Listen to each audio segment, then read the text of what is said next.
Well, I think Jake did it on purpose. I think that he didn't want to do it. I think he knew that he could take Tyson out, and he just felt bad for him, and he thought it would be bad for him. He thought it would be bad for all parties concerned for him to take Tyson out. Tyson walked into the ring stumbling. Yeah.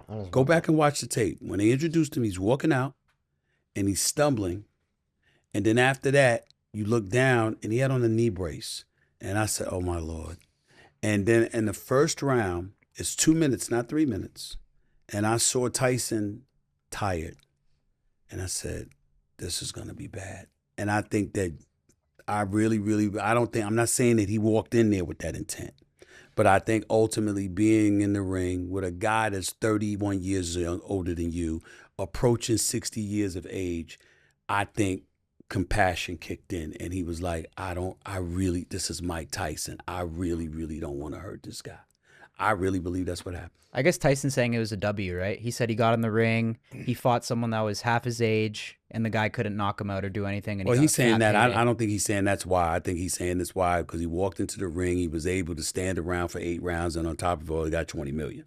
Yeah. I think that's what the win was for Mike Tyson. But I think that if Mike Tyson was truly being honest with himself at age 58, if Jake had really applied the pressure and was winging some throws, I think that, I think it would have been bad. A short night. I think it would have been bad. Yeah. I really, really do. And you got to remember when you get up there in age, when you go down like that, there's a lot of collateral damage that could potentially come with that. And I think that somebody with Jake's power, size, and youth saw that.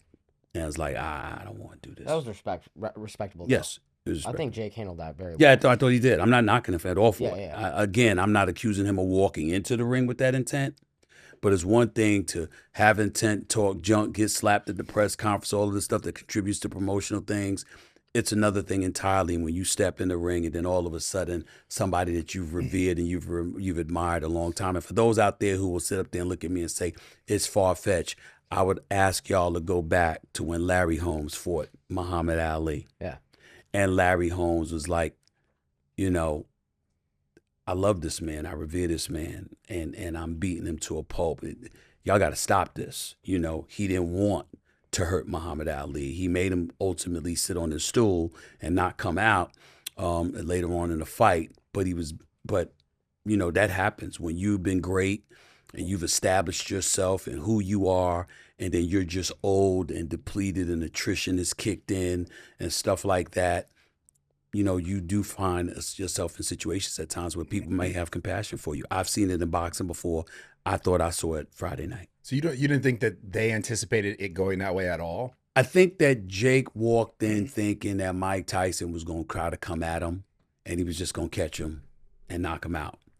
I think when you saw him walk into the ring and you saw how old he looked, and then you saw the knee brace on, and you just saw the way he was moving. If you watch Mike Tyson, think about all the Mike Tyson fights we've seen. Think about the movement, the head movement, the foot movement, etc.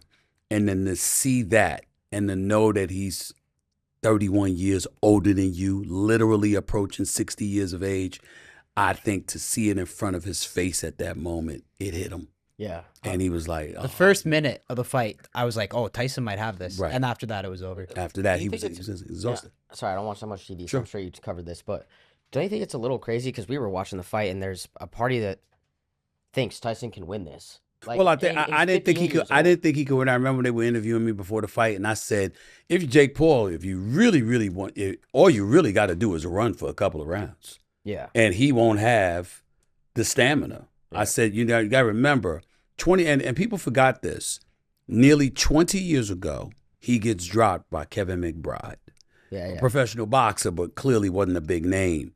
He gets dropped. Tyson was not hurt. Tyson was tired. He literally extended his arm for the referee to help him up. That was his instinctual reaction to help him up because he was out of shape.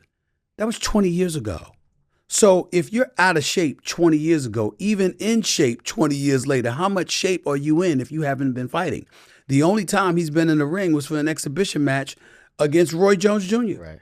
Who by the way, was a bit bloated at that particular moment in time, obviously having retired from the sport himself. But he was also a natural light heavyweight, or really a super middleweight that went to light heavyweight. Roy Jones was no heavyweight. So you're in the ring with somebody like that. That was Mike Tyson. Now you're going into the ring against a cat that's 228. He's a young lion. And no matter what questions may exist about Jake Paul and his ability to box real boxers, because we haven't really seen that yet from him, we don't question his power. No. We know he's got power. Yeah. So I just looked at it from that standpoint, and a lot of times, just imagine seeing yourself going up against somebody older or whatever. We've seen it with people in the streets. We've seen it everywhere. You're suddenly in front of somebody, you're like, this person's old. Right. This is not.